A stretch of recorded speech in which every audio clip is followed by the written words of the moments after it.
with my parents, refusing to go home even for Christmas. My life as an achiever was shattered. I had no idea how to put it together again.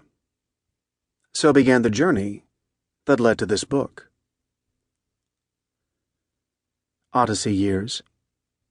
Sociologists have identified a relatively new, distinct stage of life in Western societies, the Odyssey years, between 20 and 35, that is, roughly between college and marriage, when men and women set out to discover their own values and goals. Odysseys can also begin later in life with an unexpected layoff or divorce, or as people near retirement. The work on an odyssey is to discover what the next stage of your life will hold, to find out what's ahead, sometimes in the face of conflicting family, cultural, or economic pressures. Each person's journey is, by definition, different, and you can never be sure exactly where it will end. My odyssey started with magic. I sought out self-help seminars where I learned about affirmation, visualization, auto-hypnosis, and mind control. I progressed from magic to the mantras of transcendental meditation, and from mantras to psychotherapy. Between house-painting jobs, I did some acting in local theaters, and even toured the country with a ragtag, left-wing theater group, the People's Revolutionary Road Company. But underneath all the activity, I was living a life of quiet desperation. Painting houses gives you plenty of time to think, and I spent much of mine in culturally inspired success fantasies. I became a world-famous poet. Then I was an important member of Congress. Then it would be time to paint the trim on another window sash. One especially vivid daydream dominated all the rest. I had an impressive office on K Street, Washington's central artery for lobbyists and consultants. In my office, a big, leafy potted plant stood next to an equally imposing window that looked out at the people, buses, and cars rushing by. I felt very important because I had a professional office with a potted plant.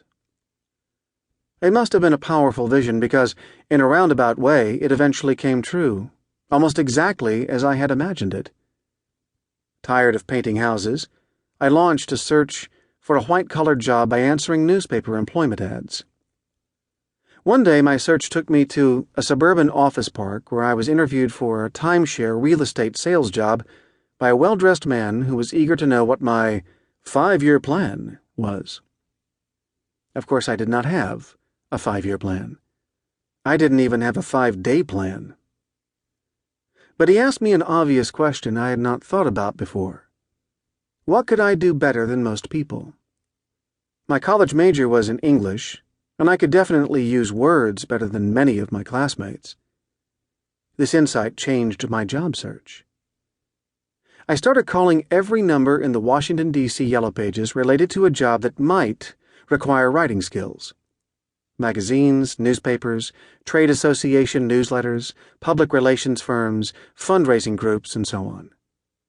I finally hit pay dirt when I talked my way into an interview with a fundraising consulting firm. They needed someone who knew something about social work. They had a new client in that field, and I passed the writing test. Miraculously, when they ushered me into my new office on my first day at work, I discovered that I had a potted plant and a window looking out on K Street. I learned 3 important career lessons from this episode. First, fantasies are fun, but taking action is what gets you a job. Second, it helped to be looking for work doing something I did better than most people. That gave me a story to tell. The final and most important lesson came soon after starting that job. I learned that success is not a place. My new job was no better for me than painting houses had been. I got a bigger paycheck and had a recognizable professional role to talk about when I met someone at a party. But the potted plant in my office had no answers to the inner questions I was asking. I felt like an imposter, an actor, posing as a professional. So in June 1976, I quit